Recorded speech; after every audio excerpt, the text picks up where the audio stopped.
Krishna Krishna Hare Hare Hare Rama Rama Hare Hare.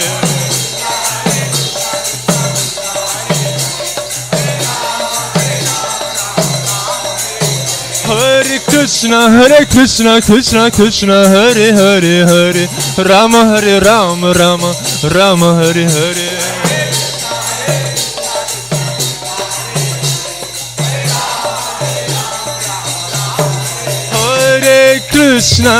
Hare Krishna Krishna Krishna Hare Hare Hare Rama Rama Hare Hare.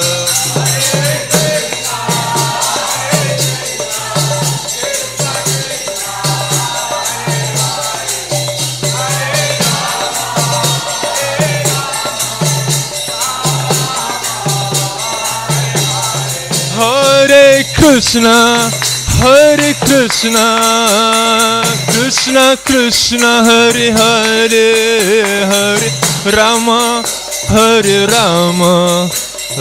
Rama Hare Hare.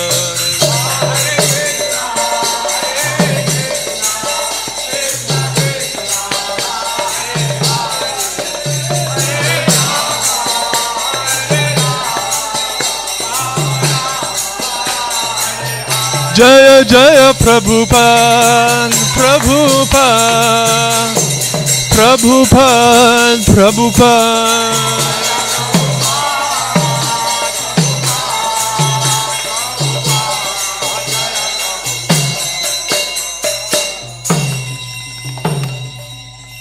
Srila Prabhupada ki.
from my eyes like times of rain, and that's the only way in the world. When I know my Krishna is in the world, it makes me broken hearted when I believe verse before him. He is comforted freely with me.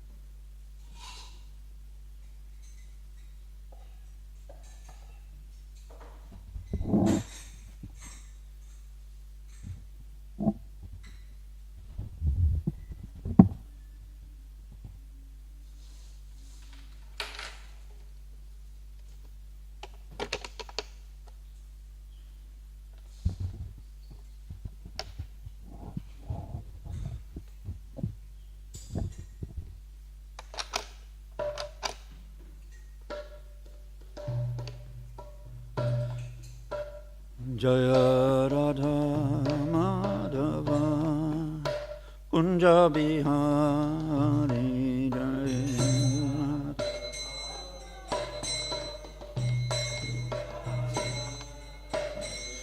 Jaya Radha Madhava Kunja Bihari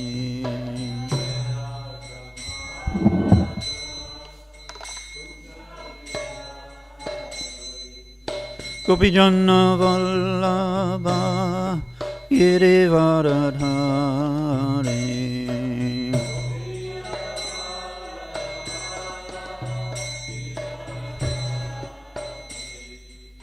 Gopijana Vallabha Girivaradhari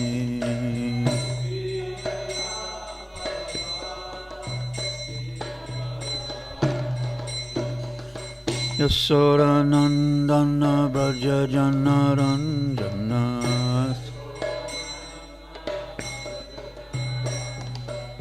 Yasodanandana Braja Janaranjana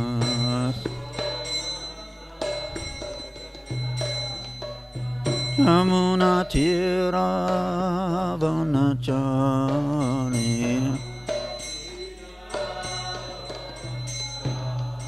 Jamuna Tira Vanachari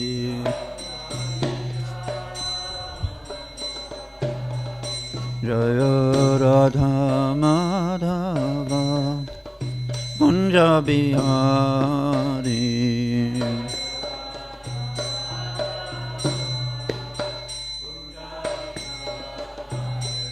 Jaya Radha Madhava Kunja Bihari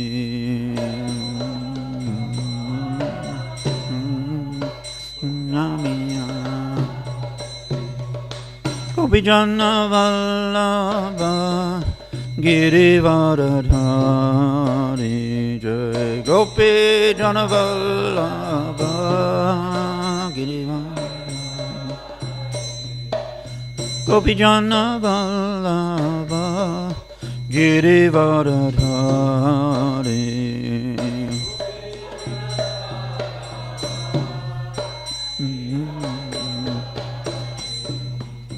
Yasodanandana Braja Janaranjana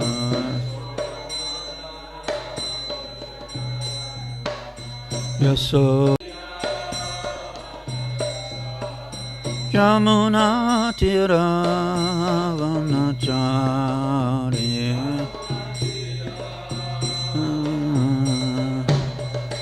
Jaya Radha Madhava Kunja Bihari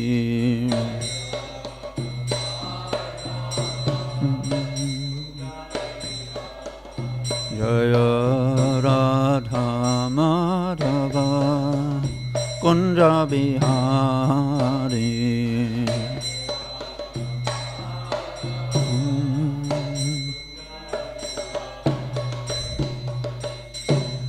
Jai Om Vishnupad Paramahamsa Parivraj Jai Sabai Charanaraminda Bhaktivedanta Swami Srila Prabhupada ki jai. Shri Shri Gauranitai ki. Shri Shri Radha Govinda Dari ki. Shri Shri Krishna Balaram. Shri Giriraj Govindana ki. Gaura Premanande. Oh, glories to the assembled devotees. Oh, glories to the assembled devotees. Oh, glories to the assembled devotees. Oh, glories to Sri Guru and Sri Gauranga. Jai Jai Sri Chaitanya Jaya Nityananda. Jai Advaita Chandra Jaya Gaura Bhakta Vrinda. Jai Jai Sri Chaitanya Jaya Nityananda. Jai Advaita Chandra Jaya Gaura Bhakta Vrinda. Jai Jai Sri Chaitanya Jaya Nityananda. Jai Advaita Chandra Jaya Gaura Bhakta Vrinda.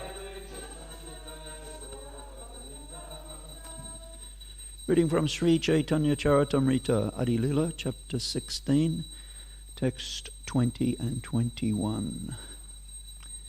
E mata bangi prabhu kare nana lila. Eta navadvipe lakshmi virahe dukhi haila. E mata bangi prabhu kare nana lila. Eta navadvipe lakshmi virahe dukhi haila.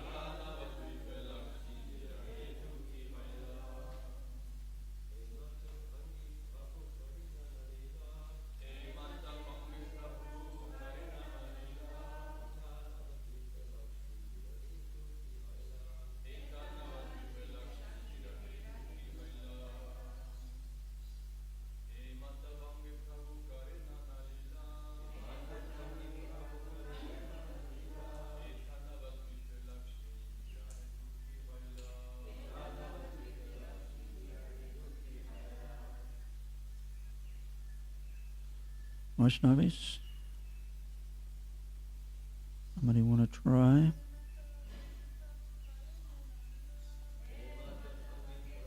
Karinana Lila.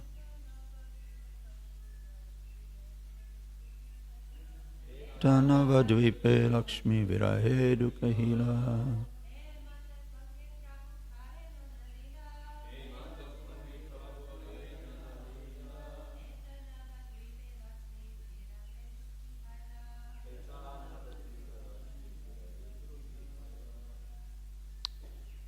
Mata, in this way, Mange, in East Bengal, Prabhu, Lord Sri Chaitanya Mahaprabhu, Kare, does, Nana, various, Leela, pastimes, Etha, here, Navadvipe, in Navadvip, Lakshmi, the wife of Nimai Pandit, Virahe, in separation, Dukhi, unhappy, Haila, became. Translation: because the Lord was engaged in various ways in preaching work in East Bengal, his wife, Lakshmi Devi, was very unhappy at home and in separation from her husband. Please repeat. Because the Lord was engaged in various ways in preaching work in East Bengal, his wife, Lakshmi Devi, was very unhappy at home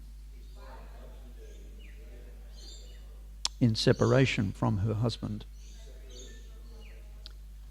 No purport, so we'll read text 21. Prabhura viraha sarpa Lakshmi Damshila Vira. I can just do it. Viraha. It's not on the board now. Viraha Shapa Vishetanra Paraloka Hoila. Translation: the snake of separation bit Lakshmi Devi, and its poison caused her death. Thus she passed to the next world. She went back home, back to Godhead. Report by Srila Prabhupada, as stated in Bhagavad Gita 8.6, Yam yam vapi smaram bhavam twajat yanti kalevaram. One's practice in thinking throughout his entire life determines the quality of his thoughts at death. And thus at death one obtains a suitable body.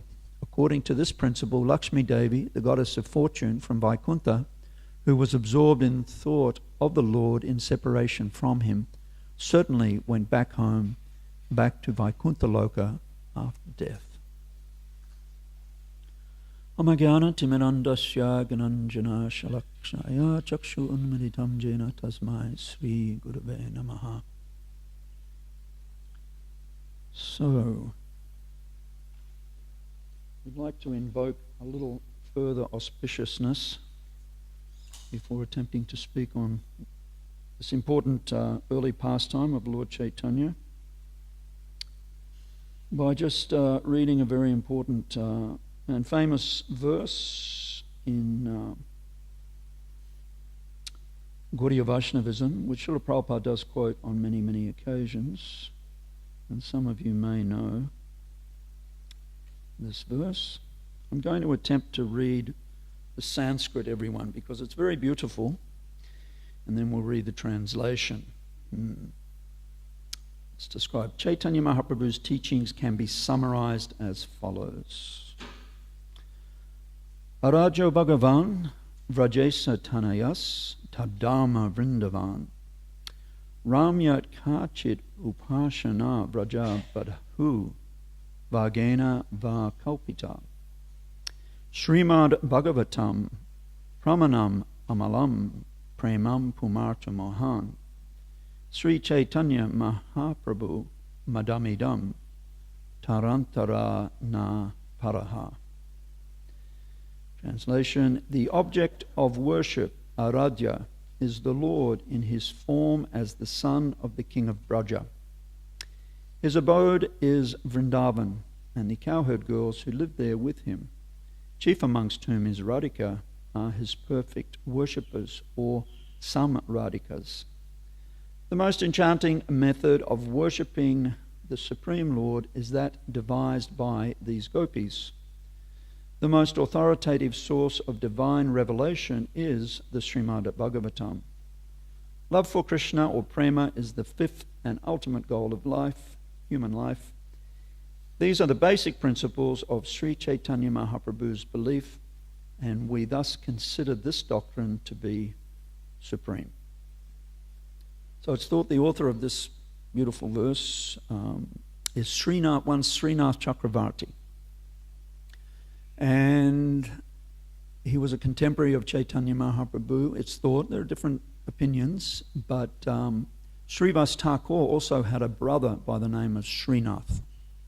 So some attribute this beautiful verse to him, and of course in this verse you may have picked up some famous and oft quoted words in Gaudiya Vaishnavism, such as Prema Pumartu Mahan, very famous, the fifth goal of life. Everyone in Vedic civilization, spiritual circles, understands there are generally accepted four goals of life: Dharma, Artha, Kama, and Moksha, which translate to pious activities, religiosity, Dharma, Artha, economic development, karma, sense enjoyment, and finally moksha, or liberation. But Chaitanya Mahaprabhu has revealed that there's a fifth goal of life, and that is what is famously known as prema. Prema Pumarto Mahan. Mahan means great. That's the great fifth or somewhat secretive goal of life, and that is to develop ecstatic love for Krishna. And also it's mentioned there, Srimad Bhagavatam Amalam Puranam, that the spotless Purana, Amalam means spotless, Purana is Srimad Bhagavatam. So they're just a couple of the important verses, and sometimes we like to quote a little extra to invoke auspiciousness before attempting to speak. Mangala Charanam, also in Vedic spiritual circles, one doesn't write a book, for example, or attempt to speak without first trying to invoke auspiciousness, Mangalam. And especially in the writing of books, on transcendental subject matters, we see the author will always try to invoke the blessings of his or her beloved Ishtadevas, worshipable deities, spiritual masters, the Vaishnavas, and they always pray that whatever they write will bring happiness and pleasure to their readers. So came across that wonderful verse whilst doing a little research, very famous verse in Gaudiya Vaishnavism. So here we have an important event in the life of Nimai Pandit, young Lord Chaitanya, where as a newly married householder Brahmin, Lord Chaitanya went to East Bengal to earn wealth, and as was done by Brahmin youths and men in those days, they earned their wealth by teaching. And because Nimai Pandit was the Supreme Lord, enjoying a pastime as a great scholar, whilst in East Bengal, he attracted many followers, many students who returned with the Lord to Navadvip. But sadly, whilst away, the Lord's first wife, Lakshmi Priya, or Lucky Priya, if you speak Bengali pronunciation, passed away due to intense separation from her husband. It is said that one can die of a broken heart, so Lakshmi Devi passed away. She returned being a goddess of fortune to the spiritual world. Similar incident occurred with Dasarath Maharaj, the father of Lord Ramachandra. We all know the famous pastime is there in Ramayana when not only Ramachandra but three other sons were born to Dasarath, and but when Lord Ram, along with Lakshman, another son, younger brother of Lord Ramachandra, and Sita Devi were banished to the forest, not soon, for a period of 13 or 14 years. That separation was just impossible for the father to bear, and not long after that, Dasarath passed away as well. So, and of course a little further on we will read how Lord Chaitanya, in fact, on the order of his mother, or the request of his mother, he married again Vishnupriya Devi. And Buddhimanta Khan, who was a very wealthy associate and devotee of Lord Chaitanya, he bore the expense of the entire wedding, second wedding of Lord Chaitanya. And he said, I do not want this to be another poor Brahmin's wedding. Because Brahmins traditionally are poor. They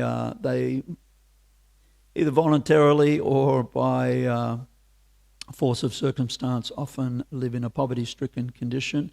That is actually a curse by Lakshmi Devi herself, because we know that on the Supreme Lord's chest eternally is the footprint of, anyone can tell me, who kicked Lord Narayan in the chest? Loudly? Not Devasa, no. Bhrigu Muni, thank you. Yes, Bhrigu Muni. he was designated to go and find out which of the three principal deities, three lords, Brahma, Shiva, or Lord Vishnu, was actually transcendental, completely beyond the modes of material nature, even goodness, passion, and ignorance. So Bhrigu Muni, the story is there, of testing the three lords, so to speak. And ultimately, both his father, Lord Brahma, and his brother, Lord Shiva, did become angry in certain ways. But Lord Vishnu tolerated the kicking of Bhrigu Muni on his chest, and that imprint is still there, along with the curl of golden or white hair, Srivatsa, and the Kaustuba money, this priceless gem that only Lord Vishnu wears. There is the footprint of Bhrigu Muni. So, yes, so Brahmins traditionally live, though some Brahmins become very opulent. Advaita Acharya was extremely wealthy in Navadvip due to the generosity of a king, a local king. I think it was his grandfather who had been an advisor to the local king and given very good advice to the king, and the king rewarded Advaita Acharya's grandfather with land and houses and a great deal of opulence. So sometimes Brahmins are also very prosperous. But anyway, in this instance, the Lord's first consort returned to the spiritual world. So as usual, I have too many points, 3 pages of points. I don't know where to start, and it may not be, it may be a little bit not connected. We'll try and connect as we go through, but there is so much nectar in this Krishna consciousness. So where to start? Hare Krishna. Okay. Current affairs. Let's start with current affairs. Some of you may have heard or not heard. There are big events coming up in the Krishna consciousness movement. Very fortunate and very hard-working Nrsimha Kavacha Prabhu is about to depart on a long sojourn to the island of Mauritius, where in just a week or so's time, beautiful large marble deities of the Panchatattva are going to be installed in Mauritius. Prabhupada visited Mauritius. He said Mauritius, being a predominantly Hindu country, had a very good chance to become one of the first Vaishnav countries. And so steadily over a long period of time, the past 50 or more years now, Krishna consciousness has developed very nicely on the island of Mauritius. Many devotees there, so dear Kavacha ji is heading off, I think on Monday, to assist in that wonderful installation, Panchatattva, in Mauritius. Very wonderful. We always delight, even we may not be able to physically go there, at least we enjoy hearing about these major events in the forward progress of the Sankirtan movement. Some of you may have also read that next year, on February the 29th, 2024, is the 150th anniversary of the appearance of Srila Bhaktisiddhanta Saraswati Thakur. Very important occasion, and ISKCON has, in recent months, approached UNESCO, United Nations Educational, Scientific and Cultural Organization. And they have agreed, every couple of years UNESCO looks forward to what major events in history are coming up, especially to honour great personalities who have had a significant effect on, in a very positive way, on the world. So they have, on ISKCON's suggestion, agreed to honour in certain ways next year the 150th anniversary of Srila Bhaktisiddhanta Saraswati, who, of course, for some of us, he is our grandfather, spiritual master, for others, great-grandfather or great-great-grandfather, spiritual master. So that's a very significant event coming up in just a few months' time. because UNESCO did recognize that he was a very powerful teacher, spiritual mentor, who had a very profound effect not only on India's history but the whole world, sending disciples to Europe in the 1930s. And of course we know, fortunately for us, instructing Srila Prabhupada to also come to the Western world and to share Chaitanya Mahaprabhu's sublime teachings with English-speaking people. So that's coming up next year as well. And I was thinking in that regard also, his father, Srila Bhaktivinoda Thakur, once predicted that the Krishna consciousness movement will be successful when High Court judges are wearing tilak. So Thakur Bhaktivinoda himself was a High Court judge or district magistrate, the equivalent in our Australian society as a judge of the High Court.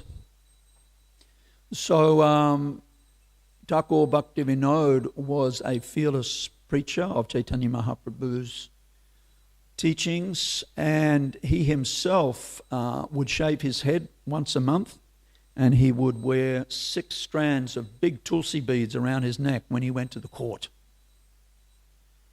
He was very happy to demonstrate practically his Gaudiya Vaishnavism. So,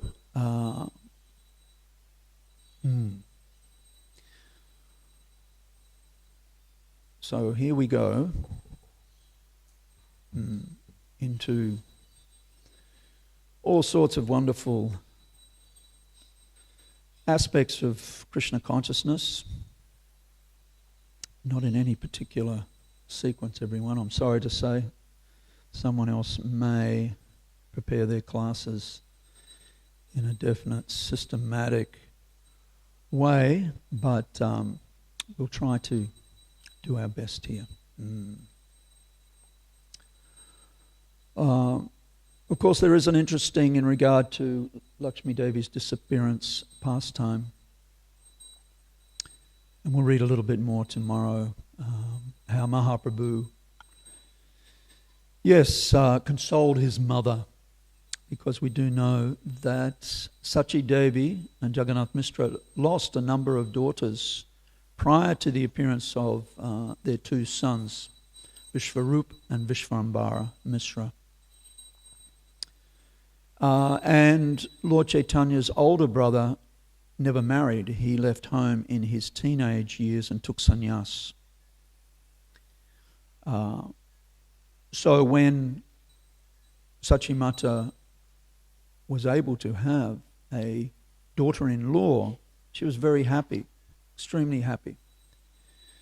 And then suddenly her daughter-in-law passed away. So for that reason she requested her remaining son at home, Nimai, did you please marry again? Actually, interestingly, Bhaktivinoda Thakur also lost his first wife. And Thakur Bhaktivinoda was only a man of around 20 years of age, and they had already, his wife, she had already borne him a daughter. So Thakur Bhaktivinoda in the mid-1800s was there as a solo dad with a young child. So he decided to remarry quite soon after the passing of his first wife. And some of his family members criticized him for doing that he should have mourned the passing away of his first wife for a longer period. But he felt, the Thakur, the urgency and the necessity to marry again, and he did. And his second wife, Bhagavati Devi, was a staunch and very exalted Vaishnavi in her own right. And of course, together, the couple bore many other children, including the great Bhakti Siddhanta Saraswati and other sons and daughters, perhaps 10 or 12 in number. Because at that time in India, and everywhere else probably in the world, infant mortality was something which was very common. So for that reason, people had quite a few children. Because some of those children would not survive. So, something in connection there as well. And similarly, there is a pastime of Lord Buddha, Gautama Siddhartha, known as Lord Buddha, Keshavadrita Buddha Sarya, Jaya Jagadish Hare. Jayadev Goswami has identified 10 avatars, 10 prominent incarnations of Krishna, one of whom being Lord Buddha. And there's an interesting pastime. Lord Buddha, when he was doing his traveling and teaching, did that prominently in the northern part of India, states like modern-day Bihar and Uttar Pradesh. Along the bank of the Ganges, predominantly, he would travel. And often people would recognize him, perhaps not necessarily as an avatar of the Lord, but at least as a great sadhu, a great spiritual teacher. And in one village, Lord Buddha was residing. A young mother lost her son. Young son passed away suddenly. So she was naturally very aggrieved. So some of her family and friends suggested, there is a great sadhu, perhaps you go and talk to him, he may be able to console you. So this young mother went and asked Lord Buddha, can you bring my son back? And he said, oh yes, I can do that. But first of all, you have to go to every household in the village and ask them, have they not also had some calamity like this? So the young lady went, and every household in the village she asked, everyone said, oh yes, I just lost my father last week. Oh yes, I lost my husband, I lost my wife, I also lost a child. So she got the realization, yes, that it wasn't just her, everyone, such is the nature of this world. Brahma, Bhuvana, Loka, Puna, Avatano, Arjuna. From the highest planet, Brahma Loka, to the lowest, Patala Loka, all are places of misery, Krishna certifies, wherein repeated birth and death take place. So, such is the nature of this place. We have come, we're all just passing through. And what we do in one lifetime, as Prabhupada wonderfully mentioned here in another famous verse, the Yam Yam Vapi Smaram Bhavam verse, one's practice of thinking throughout his entire life determines the quality Prabhupada uses of his thoughts at death. Of course, we do have exceptions to that rule. Ajamil is a famous one who called his youngest son Narayan. And Ajamil was a very degraded fellow. Even though born in a respectable family, he became a very degraded criminal and committed many atrocities.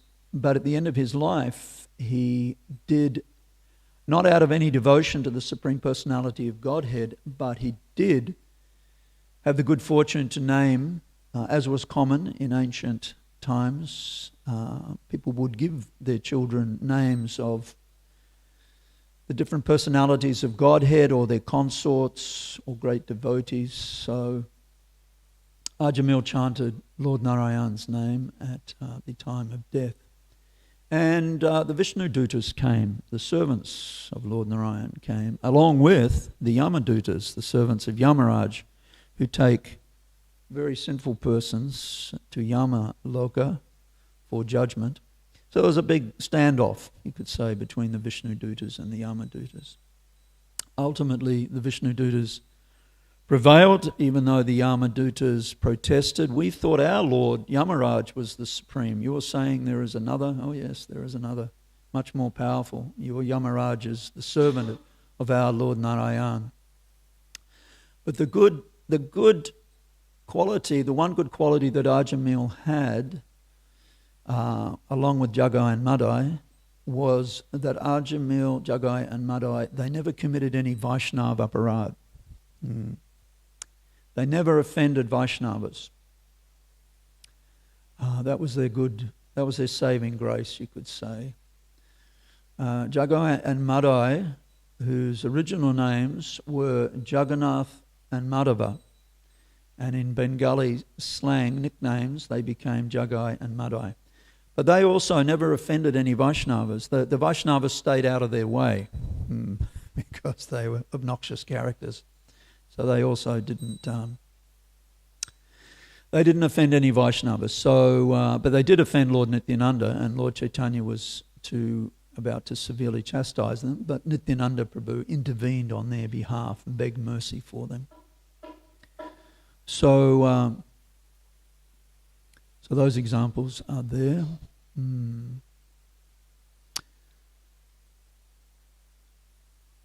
Okay, here's where we go off script a little bit, everybody.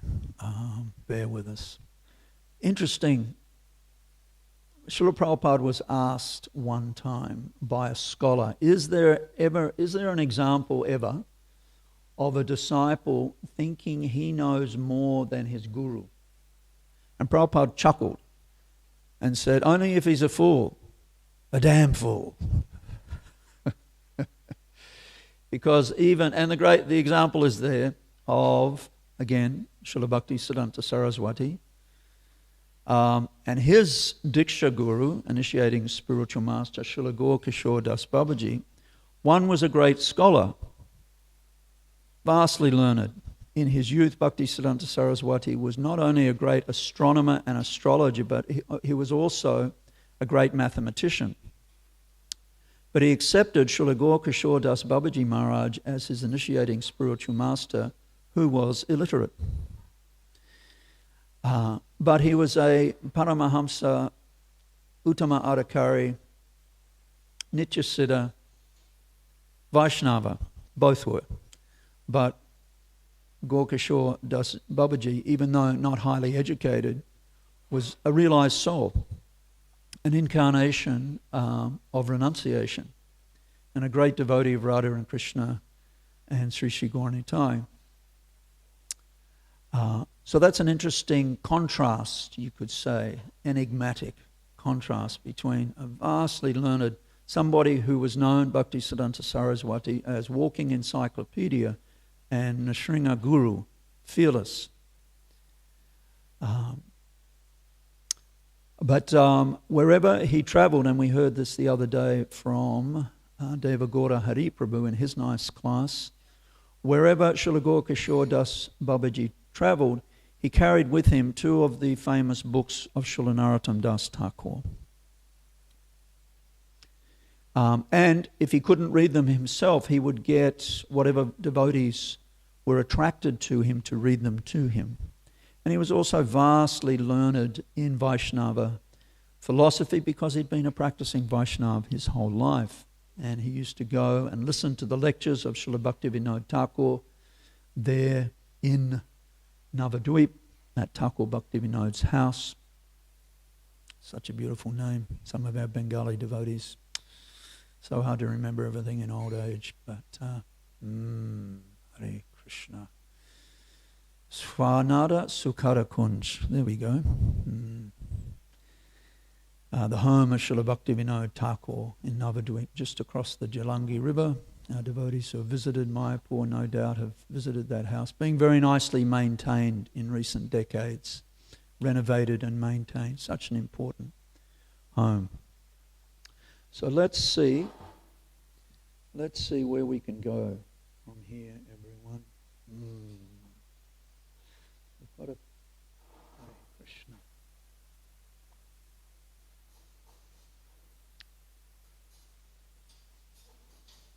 Oh, this is interesting also, yes. We may be wondering sometimes how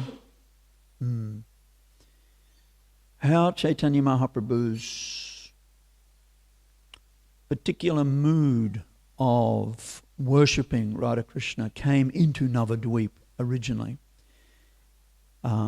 It came in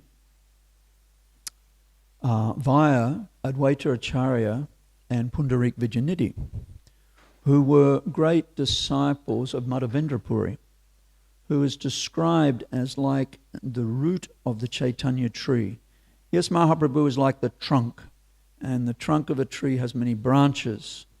So after Mahaprabhu's appearance, then he made many, many followers, and they became large, medium, or small branches of his tree. But prior to that, a couple of generations before, the great Madhavendra Puri appeared. And those personalities like Pundarik Vijayanidhi and Advaita Acharya especially were his initiated disciples. And they were living in that area. And of course, Ishwara Puri. And Ishwara Puri was a disciple of Madhavendra Puri, and because of serving Madhavendra Puri so nicely at the time of death, his guru was passing away, taking care of him very, very nicely. He got the blessing of Madhavendra Puri to get none other than the Supreme Lord, God himself, Lord Chaitanya, as a disciple. So he became the initiating guru of Lord Chaitanya. Ramachandra Puri, infamous, was a very offensive person, heavily tinged by Mayavad philosophy, was banished by Madhavendra Puri at the end of his life. He is actually the incarnation of Jatila in Chaitanya Leela, according to Kavi Kanapur, Gora Ganadeshtapik. Jatila, the mother-in-law of Srimati Radharani, who was always very jealous of Sri Krishna and suspicious of her daughter-in-laws meeting up, having her suspicions. So that is who Ramachandra Puri came back as. And perhaps another nice, interesting, one Hindi poet has written that God, Krishna, is very perverse in his estimation, this Hindi poet, because, and his rationale for judging that is that in nature we see the peacock has absolutely stunning, gorgeous plumage, which he likes to fan out to impress the peahens. But peacocks don't have a particularly nice call. We can attempt to do an imitation. Meow, meow, meow. Hope that is approved by some of you who have just returned from Vrindavan. Not a particularly attractive call, but the cuckoo, also known in Hindi as the kokila bird in Vrindavan, has a beautiful call, very sweet, melodic call. But the kokila bird or cuckoo is black and not particularly attractive and very shy. So this Hindi poet has adjudicated that God, Krishna, you're very perverse. You create these phenomena in nature. Of course, here in Australia we have similar, and I'm going to call on Ram Prasad to confirm this, that we have our eastern whipbirds, Ram, yes? And there's always two, is that right? One calling and the other responding. Yeah, I thought that was a little Aussie bush bird guitar there, everyone. So we've got to 20 past. We normally try to, I've got more, but we normally try to finish and give a little time for questions, answers, or corrections. Perhaps one last one, okay? This I came across also. The eyelid protects the eye. Humility protects against offences. And humility comes from Vaishnav Seva, serving Vaishnavas. From serving Vaishnavas, or regularly serving Vaishnavas, one develops humility. And humility protects us against offences, which we don't want to do. So I'll stop there. I don't know if we have Bhakta Mike around this morning. We had electricity outage. I can't see a Bhakta Mike if somebody wants, just in case there is. Otherwise, we can just wind up early. But the Does anyone have a question, a comment, Ram Prasad Prabhu?